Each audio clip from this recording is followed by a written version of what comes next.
Everyone, this is your Vicky Singh. मैं आपका स्वागत करने आ गया हूँ आरआईएस एकेडमी में। बच्चों, हम लोग ने इससे पहले वाला चैप्टर कंप्लीट किया है। आज हम स्टार्ट करने वाले हैं वेरिएशन। वेरिएशन क्या होता है, सबसे पहले बात समझेंगे। वेरिएशन दो टाइप के होते हैं, एक होता है डायरेक्ट वेरिएशन और एक होता है इनवर्स वेरिएशन। सबसे पहले हम डायरेक्ट वेरिएशन को समझेंगे। डायरेक्ट वेरिएशन में होता क्या है, ये वेरिएशन को कैसे पहचाना जाता है। ठीक है, हालांकि आपके टेक्स्ट बुक में आप देखोगे कि आपका कुछ एक्सरसाइज डायरेक्ट वेरिएशन से है और कुछ एक्सरसाइज आपका इनवर्स वेरिएशन पे क्वेश्चन है। ठीक है, बट आप जब एग्जाम्स दोगे तो आपको ऐसा समझना होगा कि क्वेश्चन किस बेस पे आया है, डायरेक्ट इनवर्स के बेस पे आया है या डायरेक्ट वेरिएशन के बेस पे आया है, इनवर्स वेरिएशन के बेस पे आया है। ये समझने के लिए आपको कुछ कंसेप्ट समझना होगा कि कैसे पहचाना जाता है। सबसे पहले मैं डायरेक्ट वेरिएशन की बात करूंगा। डायरेक्ट वेरिएशन क्या होता है बच्चों, कि अगर हमारे पास दो चीज है, समझो हमारे पास एक चीज है कि आपके पास एक गाड़ी आप चला रहे हो, ये गाड़ी की एक स्पीड है, एक क्या है, स्पीड है। ठीक है, और वो 40 किलोमीटर पर आवर की स्पीड से चल रही है। ध्यान दो मेरी बात, मैं सिर्फ यहाँ पे डायरेक्ट वेरिएशन की बात कर रहा हूँ फिलहाल। डायरेक्ट वेरिएशन होता क्या है कि आप एक गाड़ी को जब 40 किलोमीटर की स्पीड से चला रहे हो तो आपको 2 घंटे लगने। कितने घंटे लग रहे हैं? 2 आवर्स लग रहे हैं एक डेस्टिनेशन पे पहुंचने के लिए। एक डेस्टिनेशन पे पहुंचने के लिए 2 घंटे लग रहे हैं। मतलब आप 40 की स्पीड में चला रहे हो तो आपको 2 घंटे लगेंगे। जैसे ही आप स्पीड बढ़ाओगे, मतलब वो 60 की स्पीड में हो जाएंगे, तो आपका टाइम कम लगेगा। मतलब आप 2 घंटे की जगह पे कितने घंटे पहुंचेंगे, हो सकता 1 आवर 45 मिनट में पहुंचेंगे। मतलब जैसे जैसे जैसे जैसे आप स्पीड बढ़ाओगे वैसे वैसे वैसे वैसे टाइम कम होगा। वैसे वैसे क्या होगा, टाइम कम लगेगा। मतलब आप जगह स्पीड बढ़ा रहे हो तो आपका टाइम क्या लग रहा है, कम लग रहा है। आप स्पीड बढ़ाओगे तो टाइम कम लगेगा आपके डेस्टिनेशन पे पहुंचने के लिए। जैसे जैसे आपका स्पीड कम होगा वैसे वैसे आपका टाइम बढ़ेगा। जैसे जैसे आपका स्पीड क्या होगा, कम होगा। जैसे 40 किलोमीटर का आपने 20 किलोमीटर की स्पीड से चलाया तो आपको जो 2 घंटे लग रहे थे 40 किलोमीटर की स्पीड से, आपको 2 घंटे घर पे पहुंचने के लिए लग रहे थे, अब 20 किलोमीटर की स्पीड से चलोगे तो आपको 2 घंटे से ज्यादा लगेगा। मतलब आपका स्पीड ज्यादा हुआ तो आपका टाइम कम लगेगा, स्पीड कम हुआ तो आपका टाइम ज्यादा लगेगा। तो ऐसे चीज को हम बोलते हैं इनवर्स वेरिएशन। क्या बोलेंगे बेटा, इनवर्स वेरिएशन। देखिए, मैं डायरेक्ट वेरिएशन से पहले आपको समझ रहा हूं कि इनवर्स वेरिएशन होता है क्या, फिर आप इजीली समझोगे कि आपका डायरेक्ट वेरिएशन क्या होगा। मतलब इनवर्स वेरिएशन मैंने क्या बोला कि आपकी एक चीज बढ़ रही है तो दूसरी चीज क्या हो रही है, कम हो रही है। एक चीज कम हो रही है तो दूसरी चीज क्या हो रही है, बढ़ रही है। तो ये होता है इनवर्स वेरिएशन। और डायरेक्ट वेरिएशन क्या होता है, अगर आपकी एक चीज बढ़ रही है तो दूसरा आपका चीज बढ़ना चाहिए। जैसे इसी एग्जांपल में अगर मैं 1 लीटर पेट्रोल डालता हूं 50 रुपए में, तो जैसे 1 लीटर डाला तो 50 रुपए, मतलब 1 लीटर हुआ तो 50 रुपए हुआ। फिर मैं 2 लीटर डालूंगा और 100 रुपए होगा। मतलब जैसे जैसे लीटर बढ़ रहा है वैसे वैसे आपका पैसा भी बढ़ रहा है। वो कम हो रहा है क्या? नहीं। आप जितना पेट्रोल बढ़ाओगे बच्चों उतना आपका पैसा लगेगा, उतना आपको पैसे देने होंगे उसको। जैसे आप कम पेट्रोल डालोगे आपको कम पैसा लगेगा। मतलब एक चीज बढ़ रही है तो दूसरी चीज भी बढ़ेगी। पेट्रोल बढ़ा रहे हो तो पैसा बढ़ रहा है, पेट्रोल कम होगा तो पैसा कम लगेगा। तो यही बात को आपको समझना है कि आपके दोनों चीज का इफेक्ट अगर सेम हो रहा है, दोनों एक चीज का इफेक्ट अगर बढ़ रहा है तो दूसरे चीज पे सेम इफेक्ट आ रहा है बढ़ने का, तो वो होगा हमारा डायरेक्ट वेरिएशन। वो क्या होगा मेरा बेटा, डायरेक्ट वेरिएशन होगा। और इनवर्स में क्या हमने सीखा, अगर एक चीज बढ़ रही है तो दूसरी चीज क्या हो रही है, कम होनी चाहिए। अगर हम 20 की स्पीड में जा रहे, 40 की स्पीड में जा रहे थे तो 2 घंटे लग रहे थे। जैसे हमने स्पीड बढ़ाया तो 2 का 3 घंटा हुआ क्या? नहीं, 3 घंटा नहीं होगा, 2 का क्या हो जाए, कम टाइम लगेगा। तो हम एक स्पीड बढ़ाएंगे तो टाइम कम लगेगा, जितनी ज्यादा स्पीड उतना कम टाइम। इसका मतलब ये नहीं कि हमें स्पीड में जाना है, ये आप एग्जांपल के तौर पे समझो। तो स्पीड बढ़ेगी तो आपका टाइम कम लगेगा, इसको हम बोलेंगे इनवर्स। मतलब ये क्या कर रहा है, अपोजिट काम कर रहा है। अगर इंक्रीज हो रहा है कुछ चीज डिक्रीज हो रही है। बट डायरेक्ट वेरिएशन में काम नहीं होगा। डायरेक्ट वेरिएशन में होगा कि आप जैसे जैसे चीज बढ़ाएंगे वैसे वैसे दूसरी चीज भी बढ़ेगी। जैसे जैसे पेट्रोल बढ़ाओगे वैसे वैसे हमारा प्राइस भी बढ़ेगा, हमें कीमत भी उसकी उतनी बढ़ानी होगी। अगर हमने एक मैंगो 10 रुपए में लिया तो आपको 10 रुपए लगेंगे, 2 मैंगो लेंगे तो आपको 20 रुपए लगेंगे, 3 मैंगो लेंगे तो आपको 30 रुपए लगेंगे। मतलब मैंगो का संख्या बढ़ रही है, मैंगो वहां पे नंबर ऑफ मैंगोस बढ़ रहा है, तो आपका वहां पे पैसा भी बढ़ रहा है, वहां पे कम नहीं हो रहा है। तो ये होगा आपका डायरेक्ट वेरिएशन। बट कुछ चीज में अगर कुछ चीज बढ़ रही है तो दूसरी चीज को कम होना चाहिए। तो दोनों का फर्क आप अच्छे से समझ गए होंगे। तो मैं फिलहाल डायरेक्ट वेरिएशन के बारे में बात करूंगा।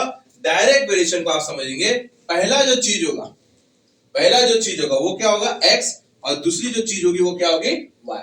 इसको जो डिनोट करते बच्चों, ये हमारा वेरिएशन मतलब प्रोपोर्शन का साइन होता है, x प्रोपोर्शनल टू y। ये वेरिएशन में हम किसका करते हैं, ये x प्रोपोर्शन किसके होता है, y के। मतलब एक चीज का इफेक्ट किस पे पड़ेगा, दूसरी चीज पे। समझ में आया बच्चों, एक चीज का फर्क किस पे पड़ रहा है, दूसरी चीज पे। तो ये होता है x प्रोपोर्शनल टू y। इसको मैं यहाँ पे प्रॉपर्ली लिख लेता हूं बच्चों, आपको समझ में आ जाएगा। ये यूज ही करना है, x प्रोपोर्शनल टू y। और क्या करना है, ये प्रोपोर्शनल की जगह पे क्या यूज करना है, आपको हमेशा k यूज करना है। क्या यूज करेंगे, k। तो x इज इक्वल्स टू क्या हो जाएगा बेटा, ये ky। ये आपको यूज करना है। ये क्या क्यों यूज कर रहे हैं, ये आपको समझ में आएगा जब हम क्वेश्चन सॉल्व करेंगे। पहले आप ये समझ लो, x प्रोपोर्शनल टू y लिखेंगे तो x प्रोपोर्शनल की जगह क्या लिखेंगे बेटा, k लिखेंगे। तो क्या हो जाएगा, x is equals to ky। और इसके बाद क्या होगा, जब यहाँ पे k की वैल्यू निकालेंगे तो y जो साथ में है उसको यहां पर भेजेंगे। मतलब x upon y is equals to क्या हो जाएगा बेटा, k। x upon y is equals to k। तो ये होगा हमारा इक्वेशन ऑफ द, मतलब यहाँ पे ये तो कांस्टेंट ऑफ द वेरिएशन हो गया। ये क्या होगा, constant of variation. Constant of variation क्यों बोलेंगे, क्योंकि हमने k की वैल्यू निकाला। क्या निकाला, k की वैल्यू निकाला। और जैसे ही k की वैल्यू निकाला हमने, तो आप क्या निकालेंगे, इक्वेशन ऑफ वेरिएशन। मतलब k की वैल्यू अगर समझो लेट 50 आती है, let k is equal to कितना मिला, 50 मिला। तो आपका इक्वेशन ऑफ द वेरिएशन क्या हो जाएगा, x upon y is equal to 50। This is your equation of the variation. k की वैल्यू चेंज होती रहेगी, आपको यहाँ पे k की वैल्यू क्या मिलती है वो देखना है। तो k की वैल्यू मिलते ही आप उसे क्या लिखोगे, कांस्टेंट ऑफ द वेरिएशन। और उस कांस्टेंट ऑफ द वेरिएशन को जब हम पुट करेंगे तो आपको क्या मिलेगा, equation of the variation. So this is your equation of the variation. तो चलिए बच्चों, यहाँ पे हम लोग देखते हैं क्वेश्चन नंबर जो फर्स्ट है आपका एक्सरसाइज में। ये आपको समझाएगा कि बताया जाएगा कि ये कौन सा वेरिएशन है। Right the following statement using the symbol of the variation. आपको क्या यूज करना है, सिंबल यूज करना है। कौन सा सिंबल यूज करना है, वेरिएशन का सिंबल यूज करना है। तो चलिए फर्स्ट जो क्वेश्चन है, क्वेश्चन नंबर 1 बच्चों ध्यान से देखना। सरकमफरेंस को हमने डिनोट किया, किससे किया, c से। सरकमफरेंस किससे डिनोट किया, c। Circumference of the circle is directly proportional. देखिए ये वर्ड को यूज कीजिए, डायरेक्टली प्रोपोर्शन है किसके, डायरेक्टली प्रोपोर्शन किसके, डायरेक्टली प्रोपोर्शन रेडियस के। यस, तो कैसे लिखेंगे, c directly proportional to y। अभी मैं फिलहाल डायरेक्ट प्रोपोर्शन की बात कर रहा हूं, तो ये आपको सिर्फ याद रखना होगा, ठीक है। तो इसका फर्स्ट आंसर क्या होगा, c directly proportional to y। Second देखिए, सेकंड क्या है उसमें दिया है, सेकंड दिया है consumption of a petrol L। देखिए कंजम्पशन ऑफ द पेट्रोल मतलब जितना पेट्रोल आप यूज करोगे, जितना पेट्रोल आप यूज करोगे उसको कैसे डिनोट किया, L से। In a car and distance travel by that car. मतलब देखिए अगर समझो हमने 1 लीटर का पेट्रोल डाला और कार ट्रेवल कर रहा है 30 किलोमीटर, समझो सॉरी 20 किलोमीटर ले लो, इतना हो हम समझ लेंगे। 1 लीटर पेट्रोल में कार 20 किलोमीटर जा रही है। 2 लीटर पेट्रोल में कार कितना जाएगी, 40 किलोमीटर। 3 लीटर पेट्रोल में कार कितनी जाएगी, 60 किलोमीटर। मतलब जितना आपका पेट्रोल कंजप्शन होगा उतना आपका डिस्टेंस भी ट्रैवल होगा। तो ये तो भैया सीधी बात तो समझ में, ये डायरेक्ट प्रोपोर्शन की बात चल रही है। तो इसे क्या लिखेंगे हम लोग, कार का कंजम्पशन किससे हुआ, पेट्रोल का L, और इसका किससे होगा, directly proportional to what, distance किससे डिनोट किया यहाँ पे, D। तो L प्रोपोर्शनल टू D। ये इसका आंसर होगा बच्चों। इसके बाद क्वेश्चन नंबर 2 हम स्टार्ट करेंगे। बट ये समझना, फिर से बता रहा हूं, डायरेक्ट प्रोपोर्शन क्या होगा, एक चीज बढ़ रही है तो दूसरी चीज भी बढ़नी चाहिए। इनवर्स प्रोपोर्शन क्या होगा, एक चीज बढ़ रही है तो दूसरी चीज कम होनी चाहिए। दोनों का फर्क समझिए, नोटेशन समझिए, इस बात को हमेशा यूज करना है। क्वेश्चन में आपके एग्जाम्स के ये लिखकर नहीं दिया होगा कि डायरेक्ट प्रोपोर्शन से सॉल्व करो या इनवर्स प्रोपोर्शन से सॉल्व करो। आपको क्वेश्चन देख के समझना पड़ेगा कि ये डायरेक्ट प्रोपोर्शन का क्वेश्चन है या इनवर्स प्रोपोर्शन का। ओके, क्वेश्चन नंबर 2 की ओर आते हैं हम लोग। सो बच्चों क्वेश्चन नंबर 2 पे हम आ चुके हैं। क्वेश्चन नंबर 2 क्या दिया है, complete the following table considering that the cost of the apple and their number are in direct variation. मतलब आपको जो टेबल दिया है वो डायरेक्ट वेरिएशन के बेस पे दिया है। आपको समझना है यहाँ पे number of the apple and cost of the Apple. Number of the Apple, जैसे जैसे नंबर ऑफ द एप्पल बढ़ेंगे वैसे वैसे आपका कॉस्ट भी बढ़ने वाला है। ये बात तो सीधे क्लियर है किसमें, डायरेक्ट वेरिएशन में। एक एप्पल की कुछ कीमत होगी 2 रुपए होगी 5 रुपए, अगर समझे एक एप्पल की कीमत 5 रुपए की होगी तो आपके 2 एप्पल हो जाएंगे तो 10 रुपए, 3 एप्पल हो गए तो 15 रुपीज। एप्पल के नंबर बढ़े आपके प्राइस बढ़ गए उसके। समझ में आया? तो चलिए इसको कैसे स्टार्ट करना है आप देखिए। नंबर ऑफ द एप्पल को क्या माना है बेटा, यहाँ पे मान लिया x और कॉस्ट ऑफ द एप्पल को क्या माना y। तो सबसे पहले हमें कांस्टेंट ऑफ द वेरिएशन निकालना है और उसके बाद इक्वेशन ऑफ द वेरिएशन। हमेशा ये टारगेट होना चाहिए बेटा। तो यहाँ पे मैं इस चीज को कभी नहीं मिटाऊंगा, मैं आपको ये जब तक एक्सरसाइज होता है ये चीज ऐसी रहेगी, आपको समझने में आसानी हो जाएगी। तो चलिए x और y तो दिया, यहाँ पे m और n होता तो हम भी यहाँ पे m और n लगाते। चलिए हम लिख लेंगे यहाँ पे डायरेक्ट वेरिएशन बाय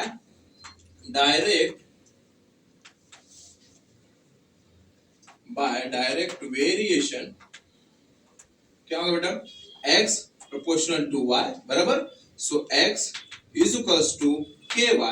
सो x मल्टीपल y है, यहां जाके क्या हो जाएगा डिवाइड, तो x upon y is equals to k। अब हमें यहाँ पे किसकी वैल्यू निकालनी है, k की। तो पहले वाले कॉलम या सेकंड वाले कॉलम में से आप निकाल सकते हो k की, जिसमें दोनों वैल्यू दी होगी उससे आप k फाइंड आउट कर सकते हो। तो मैं पहले वाले से निकाल लेता हूँ। x की वैल्यू क्या दिया बेटा, यहाँ पे x की वैल्यू दिया है x इज इक्वल्स टू 1 दिया है और y इज इक्वल्स टू क्या दिया 8 दिया है। x इज इक्वल्स टू 1 और y इज इक्वल्स टू 8। तो क्या हो जाएगा बेटा, ये हो जाएगा x की जगह 1 और y की जगह क्या हो जाएगा 8 is equals to k, is equals to k। तो ये 1/8 क्या होगा हमारा k की वैल्यू होगी। क्या होगा बेटा, k की वैल्यू। अब इक्वेशन ऑफ द वेरिएशन क्या हो जाएगा, इसमें इक्वेशन ऑफ द वेरिएशन पूछेंगे हम लोग। तो ये हो जाएगा आपका k की वैल्यू हम पुट करेंगे किसमें, x किसमें पुट करेंगे, x upon y is equals to k दिया है। तो यहाँ पे लिख लेता हूँ x अपॉन, यहाँ पे लिख लेता पहले कांस्टेंट ऑफ द वेरिएशन, ये कांस्टेंट ऑफ वेरिएशन, ठीक है। तो x upon y is equals to क्या हो जाएगा, k की जगह क्या लिखा 1/8। This is your equation of variation, ठीक है। अब देखो बेटा, अब मुझे इसकी वैल्यू निकालना है, ये 2 3 तीन चीज की वैल्यू निकालना है। तो पहले मैं ये निकालता हूँ, तो 1 नंबर डाल देता हूँ। x की जगह मैं क्या लिख लेता हूँ, x कुछ दिया है क्या, नहीं दिया है। y क्या दिया बेटा, y दिया है 56। तो मैं कैसे, जो आपका इक्वेशन ऑफ द वेरिएशन आएगा आपको उसी का यूज करना है। So x upon y is equal to क्या बेटा 1/8 है। तो x की जगह पे क्या डाला, कुछ नहीं, और y की जगह पे क्या डाला हमने 56 इज इक्वल टू 1/8, है ना। अब इसको देखो सॉल्व करेंगे, किससे करेंगे, क्रॉस मल्टीप्लाई। तो क्रॉस मल्टीप्लाई क्या हो जाएगा, x into 8 is equal to 1 into 56। Clear है। सो ये क्या हो जाएगा बेटा 8x इज इक्वल टू 56 कितना हो जाएगा 56। तो यहाँ डिवाइड कर दो, डिवाइड बाय किससे 8 से। 2 4 जा 4 2 जा 8, 4 1 जा 4, 4 4 जा 16, राइट। 4 1 जा 4, 4 2 1 जा 2, 2 7 जा 14। आप डायरेक्ट 8 से डिवाइड करें तो भी सही, 8 7 जा 56। So x is equal to what 7। x की वैल्यू क्या मिले बेटा 7। तो ये हमारा होगा 7, मतलब 56 रुपीस में कितने एप्पल आएंगे, 7 एप्पल आएंगे। ये फर्स्ट हो गया। अब सेकंड सॉल्व करेंगे। यहाँ पे मुझे यहाँ पे क्या दिया, x की वैल्यू कितना दिया 12, y की वैल्यू क्या डाला क्वेश्चन मार्क, ठीक है। मैंने क्या बोला, इक्वेशन ऑफ द वेरिएशन ही आपको यूज करना है। तो ये होगा आपका x upon y is equal to 1/8। Same x की क्या डालेंगे 12 अपॉन y की जगह पे डालेंगे y is equal to 1/8, right. Cross multiply कर लो बेटा।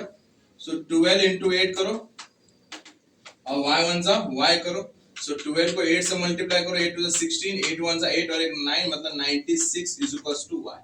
मतलब यहाँ पे जो वैल्यू क्या आएगी बेटा 96 आएगी। जो यहाँ पे मैं वैल्यू निकाल रहा हूँ उसको मैं सर्कल करूंगा। मतलब 12 एप्पल के लिए आपको कितने पैसे देने होंगे, 96 रुपीस देने होंगे। उसके बाद थर्ड वन देखो बेटा क्या है, थर्ड वन है आपका x is equal to question mark है, y इज इक्वल टू 160 दिया, right. Equation of the variation क्या है आपका x upon y is equal to 1/8। So x की जगह पे हमने x लिखा, y की जगह पे क्या लिखा 160 इज इक्वल टू 1/8। x ने 8 से मल्टीप्लाई 8x हो गया, यहाँ पे 160 हो गया, 160 1 सा 160, x is equal to 160 divide by 8 हो गया, 8 1 सा 8, 8 2 सा 16 और ये 0, मतलब x की वैल्यू कितना है 20 वैल्यू आ गई। तो यहाँ पे 20 मतलब 160 रुपीज में कितना एप्पल मिले 20।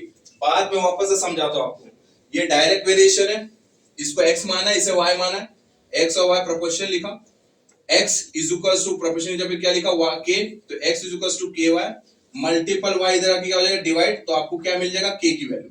तो k की वैल्यू निकालने के लिए हमें क्या डालेंगे, पहले वाले कॉलम या दूसरे कॉलम से यूज करके आप यहाँ पे k की वैल्यू निकालेंगे, जिसके पास दोनों वैल्यू आप उससे k निकाल सकते हैं।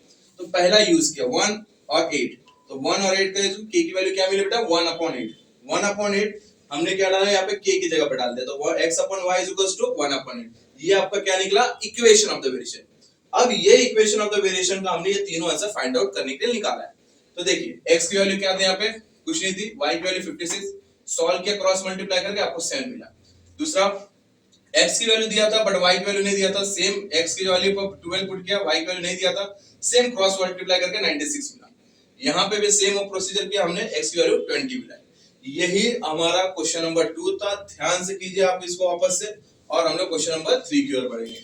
ठीक है बच्चों, ओके गाइस, तो क्वेश्चन नंबर 3 की ओर हम आ चुके हैं। क्वेश्चन नंबर 3 जो है वो बोला है कि m is directly proportional to n when m is equals to 154 or n is equals to 7, find the value of m when n is equals to 14। अब बच्चों आपको एक प्रोसीजर तो याद है, मतलब हमें स्टार्टिंग के दो वैल्यू दे दिया गया, तो हम लोग क्या निकालेंगे, इससे k की वैल्यू निकालेंगे। अगर k की वैल्यू निकल जाती है मतलब कांस्टेंट ऑफ द वेरिएशन निकल जाता है। कांस्टेंट ऑफ द वेरिएशन निकालने के बाद आप इक्वेशन ऑफ द वेरिएशन निकाल लोगे। इक्वेशन ऑफ द वेरिएशन के बाद आपको n की वैल्यू 14 दिया है और आपको m की वैल्यू निकालना है। बात देखिए, चलिए मैं स्टार्ट करता हूं। क्वेश्चन देखिए, m किसके डायरेक्टली प्रोपोर्शनल है, n के।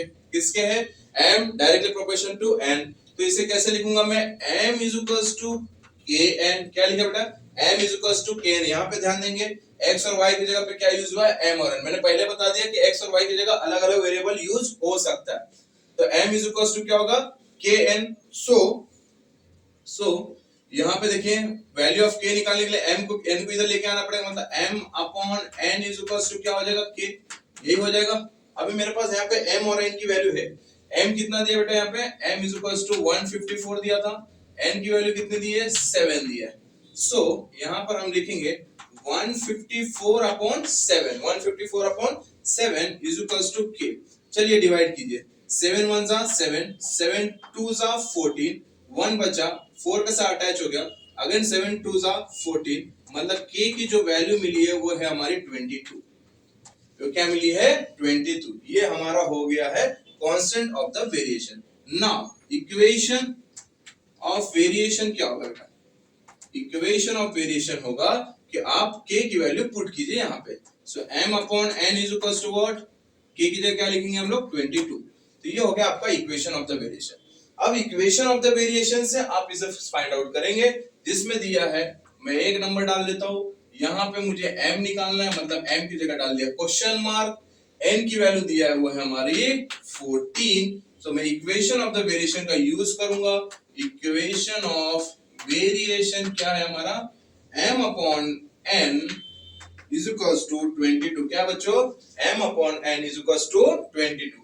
तो चलिए m की जगह क्या लिखा, कुछ नहीं, m ही लिखा, n की जगह 14 लिखा, इज इक्वल्स टू 22 लिखा। अब किसकी वैल्यू निकालना है, m की वैल्यू निकालना है, इसलिए मैं डिवाइड वाला जो 14 है यहाँ पे जाके क्या हो जाएगा multiply. So m is equals to 22 into 14, multiply कर लो बेटा, क्या हो जाएगा 4 2 जा 8, 4 2 जा 8, 1 2 जा 2, 2 1 जा 2, 8 10 3, मतलब क्या हो जाएगा m की वैल्यू 308। यही हमारा फाइनल आंसर होगा। लिखिए इसे और प्रैक्टिस कीजिए। सो बच्चों क्वेश्चन नंबर 4 पे आ चुके हैं हम लोग। क्वेश्चन नंबर 4 आज यहाँ पे हम कंप्लीट करेंगे। नेक्स्ट वाले वीडियो में हम लोग आगे क्वेश्चन सॉल्व करेंगे। ये आज के दिन का लास्ट वीडियो है, लास्ट क्वेश्चन है। आप समझिए क्वेश्चन को, डायरेक्ट वेरिएशन के बेस पे है, बट इस बार कौन किसको वेरी कर रहा है, n कर रहा है m को।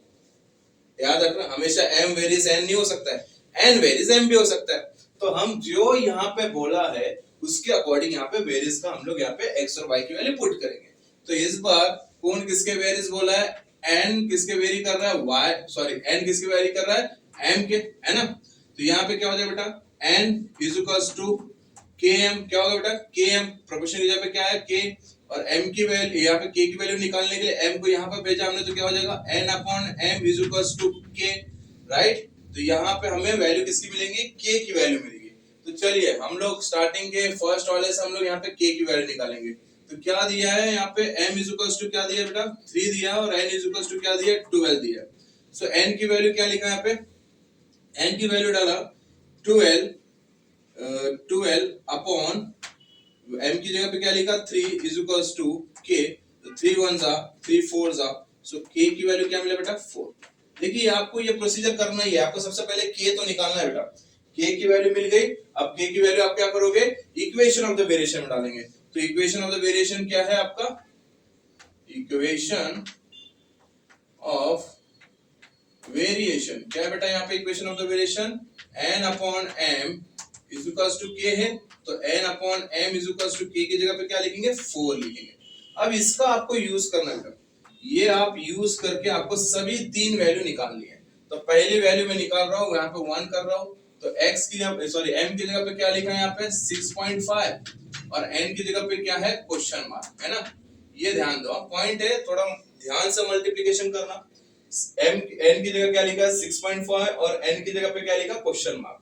तो इसका यूज करेंगे इक्वेशन ऑफ द वेरिएशन का, n upon m is equals to क्या बेटा 4 है, तो m की जगह पे क्या लिखा 6.5, मतलब n की जगह कुछ नहीं है इसलिए n एज इट इज लिखा, ये होगा आपका 6.5 इज इक्वल्स टू 4। किसकी वैल्यू निकालना बेटा, ये n की वैल्यू निकालना, डिवाइड फॉर्म में 6.5 है, यहां जाके क्या हो जाएगा मल्टीप्लिकेशन, तो n is equals to 4 into 6.5, आप मल्टीप्लिकेशन करना। तो देखिए 6.5 को 4 से मल्टीप्लाई करना, 4 5 जा 20 हो गया, 6 4 जा 24, 24 25 26, राइट। एक डिजिट के बाद डेसिमल, इसलिए एक डिजिट के बाद डेसिमल लगाया, तो ये हो जाएगा 26.0। तो 26.0 को कैसे लिखा, सिर्फ 26 लिखा तो भी चलेगा, ठीक है। मतलब 26.0 का मतलब ये होता है 26। तो n की वैल्यू क्या है बेटा यहाँ पे 26। अब क्या करेंगे यहाँ पे m की वैल्यू फाइंड आउट करना है, तो सेम चीज इसी का यूज करना है आपको। मैं यहाँ पे सेकंड लिख लेता हूँ। सो m इस बार m की वैल्यू क्वेश्चन मार्क है, और n की वैल्यू क्या है 28 है, ठीक है। m की वैल्यू क्या है क्वेश्चन मार्क, और n की वैल्यू है 28। Same equation of the variation का यूज करेंगे, n upon m is equals to क्या होगा 4 होगा, n की जगह क्या लिखेंगे यहाँ पे 28 अपॉन m की जगह पे लिखा क्वेश्चन मार्क, मतलब m की जगह m ही आएगा इज इक्वल्स टू 4। अब देखो बेटा मुझे किसकी वैल्यू निकालनी है, m की। अब ये m है, यहाँ पे 4 है, मैं m को यहाँ पे लेके जाऊंगा, यहाँ पे डिवाइड हो जाएगा, क्या हो जाएगा मल्टीप्लाई, राइट। तो मल्टीप्लाई होने का मतलब क्या होगा 4 into m होगा, और ये मल्टीपल 4 यहाँ क्या हो जाएगा डिवाइड हो जाएगा, मतलब 28 के नीचे कौन आ जाएगा 4। देखिए आप इसको थोड़ा समझिए, आप अभी छोटे बच्चे हो इसलिए मैं आपको बता रहा हूँ कैसे होता है ये। देखिए ये यहाँ पे ये डिवाइड में यहाँ जाके क्या हो जाएगा मल्टीप्लाई, मतलब 20 is equals to 4 into m हो गया। अब ये m की वैल्यू निकालना है, मतलब ये मल्टीपल 4 यहाँ जाके आ जाएगा डिवाइड, तो 28 divide by 4 is equals to m। तो यही आपको यहाँ पे करना है, डायरेक्टली इसकी वैल्यू निकाल दो, इसको इधर भेज दो, यहाँ पे इसको ले आओ, तो 28 डिवाइड बाय 4, तो यहाँ पे क्या मिला 4, 4 1 जा 4, 4 7 जा 28, यहाँ पे क्या मिला आपको m की वैल्यू 4 मिली, m की वैल्यू क्या मिली आपको 7, तो ये होगा आपका 7 यहाँ पे, ठीक है। m की वैल्यू क्या मिला बेटा 7 मिला है। अब थर्ड वन वाला करो, थर्ड वन वाला देखो क्या हो जाएगा, थर्ड वन देखिए इसमें क्या है। सो थर्ड वन जो दिया है वो है हमारा m की वैल्यू है मेरे पास 1.25 और n की वैल्यू है question mark. Same equation of the variation का यूज करेंगे, n upon m is equals to 4, n की जगह n लिखेंगे, m की जगह 1.25 लिखेंगे इज इक्वल्स टू 4, राइट। अब किसकी वैल्यू निकालना है n की, तो डिवाइड वाला यहाँ जाके क्या हो जाएगा multiply, so n is equals to 4 into 1.25। तो देखिए 1.25 से 4 को मल्टीप्लाई कर दिया, तो 4 5 are 20, 4 2 are 8, 9 10, मतलब 0 और 1 कैरी, 4 1 are 4, और वो एक हो गया हमारे पास 5, मतलब दो डिजिट के बाद डेसिमल इसलिए दो डिजिट, मतलब 5.00 का मतलब क्या हो जाएगा 5। n की वैल्यू क्या मिली बेटा 5, यहाँ पे लिख देंगे 5। देखियो तीनों वैल्यू हमने फाइंड आउट कर लिया। ध्यान से कैलकुलेशन करना, पॉइंट वाला सवाल है इसलिए पॉइंट वाले क्वेश्चन को ध्यान से सॉल्व करना। मल्टीप्लिकेशन आराम से करना। आपको प्रोपोर्शन के की value, then equation of the variation एक बार ये आ जाता है सही, उसके बाद आपकी सारी वैल्यू निकल जाएगी। क्वेश्चन नंबर 4 यहाँ पे हमने कंप्लीट किया। क्वेश्चन नंबर 4 के बाद question number 5 and question number 6 बेटा हम नेक्स्ट वीडियो में लेंगे। बने रहिए हमारे साथ। वेरिएशन हम धीरे धीरे 3 से 4 यहाँ पे वीडियोस में हम कंप्लीट करने की कोशिश करेंगे। देखते रहिए। उसके बाद सब्सक्राइब कीजिए चैनल, कमेंट सेक्शन में जाके कमेंट कीजिए। कोई अगर क्वेश्चन का डाउट है मुझे भेजिए, कांटेक्ट नंबर यहाँ पर है। आप सारी चीज यहाँ पे कर सकते हैं, क्वेश्चन ही आपको भेजना है, ठीक है। अगर कुछ चीज आपको लग रहा है कि कुछ क्वेश्चन आपको डिफिकल्ट जा रहा है, आप क्वेश्चन भेजिए, आपको सॉल्यूशन मिलने की कोशिश करूंगा, आपको देने की कोशिश करूंगा जितना जल्दी पॉसिबल हो सके। मिलेंगे नेक्स्ट वीडियो में बच्चों। Bye bye, see you, take care all of you.